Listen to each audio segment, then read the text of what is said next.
I'm John Savant. I've been doing air conditioning and heating work for over 35 years, during which time I've replaced numerous motors. I have used the old hub cooler in the past, but I found it to be cumbersome and time consuming, especially when you get a motor like this that has a rusted shaft. You're going to have to clean that shaft up before you can even use it. It all takes time. I found the quickest and easiest way to do it is to cut that shaft off that motor and drive the shaft out of the fan blade. So you're replacing the motor, you're not worried about that, you just want that fan blade to be able to reuse that fan blade. So let me demonstrate how I do that. At the same time, I've done cut one off of another motor, basically same thing, and just, you can see I got a whole good ½ inch sticking out still. Okay, this is the base I made. I call this a shaft shop, and it's got, this one here has magnets in the bottom of it, so if you're working in the van, truck, it'll stick to your bed of your truck and not move on you. You put the pedestal, the shaft knockout pedestal in there, and then you take this, and of course, first thing you do is lube it and loosen up that set screw. Let that, lube set a little bit while you cut it off, and then you're ready to go. Now I always put it in there with the rusty end up first, and take it about a 2-pound sledge probably, and break it loose a little bit. Just, I seen it move, so it's loosened up a little bit. Now I'm gonna flip it over and put the cutting end up. Now, normally if you use just a regular punch, you try to knock that out, you're gonna probably slide off, either hurt yourself or mess up the end of that shaft, which is gonna keep it from going on out.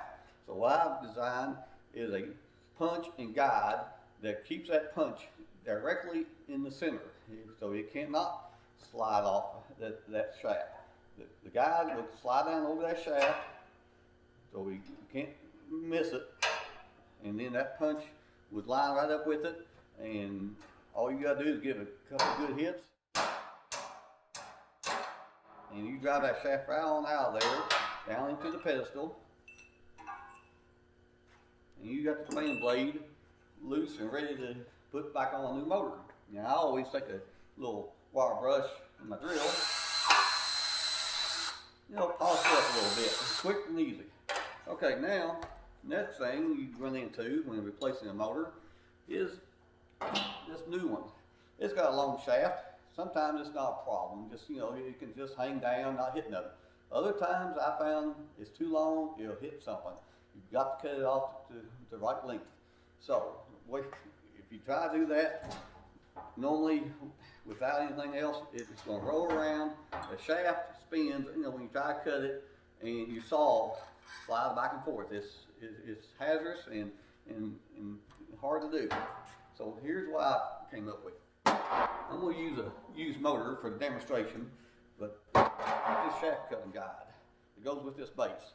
And all you do is mark your shaft where you want it to cut, and you slide this over on the shaft, and you got a set screw, just snug it down, and line up your mark where you want to cut it, and you just snug it there, and then it goes out in this base.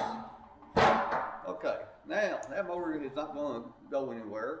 The shaft can't spin when you cut it, and your saw has a guide to go against, so it don't try to walk on you.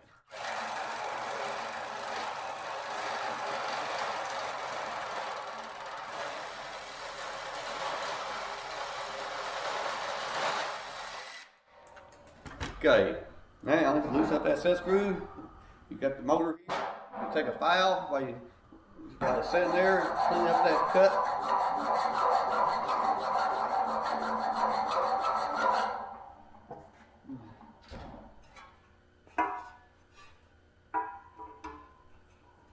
You're ready to put that back together, and a lot less time it would have took you to got that shaft clean probably and got this thing on there. I'm John Savant, and this is the Shaft Shop.